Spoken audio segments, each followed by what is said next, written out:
it's Brenda Meller with Meller Marketing. This is video 3 in my series. I'm showing you how I put together the weekly Meller Marketing LinkedIn Rockstars list. So this video is going to be focused on how I create the graphic that I upload into LinkedIn. And what I do here is this is actually a graphic that is created within Canva. I created the dimensions of this and kind of set it up in here. And every week I go in and I start the process by just updating the dates that are in here. And I'm very clear on reporting what the data is showing you. And in this case, since I'm doing a comparison, I like to show you what it's comparing against. So this is sorted by increase in percent increase in followers since 9/28 of 19. And I know I'm going to have 3 pages of data to show, so I've got those ready. I prepared an FAQs list as well, and this really doesn't change, but I do take a quick look over this list. Every now and again, I change the criteria a little bit. For example, once upon a time, I was showing over 100 people in the list, and I started getting people requesting to be added all the time, and I decided to put in a criteria that you can no longer nominate yourself. So you can see in here, let me see if I can highlight this. You can see in here, I now say no self-nomination. So that was a criteria that I added, and I actually did find that helped to reduce the list a little bit, because when I would reply to people and say, hey, you have to have somebody to nominate you, some people would say, well, I'm not going to do that. And whether it was personal preference or whatever, it just showed me that that person probably wasn't a good fit for the list, because you have to have at least one person in your network who would be willing to give you a nomination, and you have to have a good relationship with people on LinkedIn to feel comfortable enough to ask that. So that helped out, and then I also started putting into some criteria, and the first was a cap, and I was reporting on people who had millions and millions of followers, and what I found is over time they weren't engaging with the list at all, and to be honest, guys, they didn't need the help with this list. One of the reasons I continue to do this is because it shines a light on other people and gives them visibility. And I've heard from several people that this has helped their business. It's helped them to increase followers. It's given them visibility with people from around the world.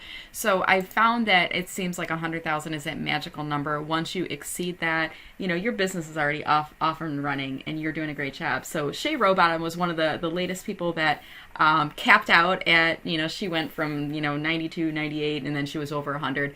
And I messaged her before, and I just said, hey, just want to let you know I'm going to be adding this new requirement. And she said she totally respected and understood it, and she's appreciated the visibility, and she's phenomenal. If you're not following her, check her out. And then the other thing I did is I put it in a minimum, because this is based on a percentage increase. So I wanted to make sure that people with 500 followers weren't getting an unfair advantage. You really do need to have a strong presence on LinkedIn. There are a few people on the list that are under 6,000, but I strongly believe in the work that they're doing. They're pretty close. I think they're all over 4,500, and they have steady growth in the list. So I feel very comfortable with that. And so that's it. That's my FAQs. And I also have posted in here too an upcoming schedule. So if you're ever curious when my next list is coming out, just keep scrolling through the graphics and you're going to see here's my schedule.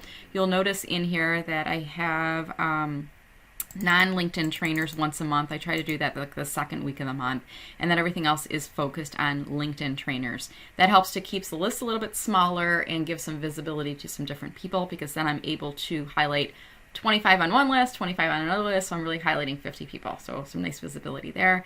And my tip here is in there for you to read, and then I also have, if you're interested in seeing me speak, presentations, that kind of stuff, some information's in there. Got to do a little bit of marketing promo for myself, guys. I'm a marketer, and got to keep promoting myself too. So now I've got my graphic set up. So I'm going to grab the screen capture. That's why it looked a little bit wider. I thought it looked weird.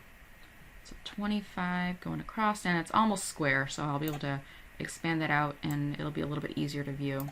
So I'm going to save that again, 1 to 25, saving over. Yep, that's fine. And then scroll down to starting on number 26, same process there, screen cap. And I'm going to grab 26 to 50. Okay. And then same thing, 26 to 50. There we go. And then the final, it's going to be not quite the same number on the final area of the list there, but that's fine. The width is going to be the same. And let me just do a quick little check in here too, guys. You see this should be through 69, and this one is through 69. Perfect. And we've got we got 67 total people here on the list, and I'm just going to double check these formulas are right.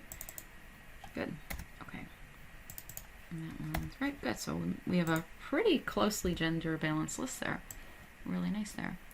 All right, so let's just grab this period here, this field of data, and I'm going to just say 51 plus.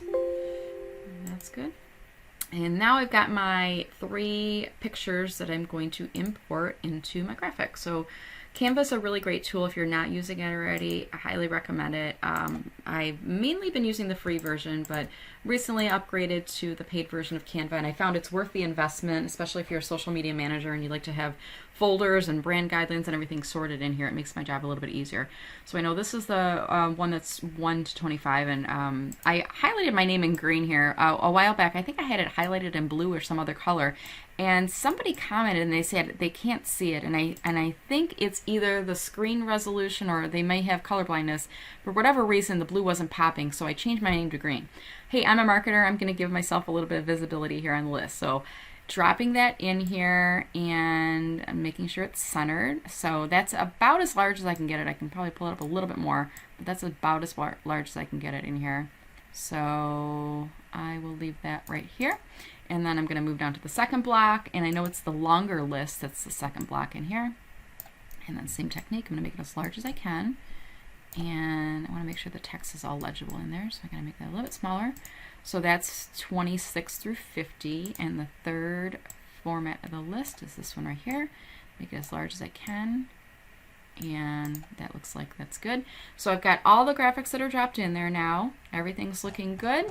And I'm going to export this, and important here, I'm going to export this as a PDF and try to do the highest resolution possible here, and that's a PDF print. And I'm going to do all pages here. So what I'm going to do is I'm going to finish this video, and I'll do another video in the series to show you how I do the posting. Again, this has been Brenda Meller with Meller Marketing. Thank you so much for watching this video. I hope this has been helpful for you. And if you're interested in learning more about me, you can look me up on mellermarketing.com or give me a follow on any of the major social media platforms: Facebook, LinkedIn, Twitter, Instagram, and of course YouTube. Thanks. Have a great day.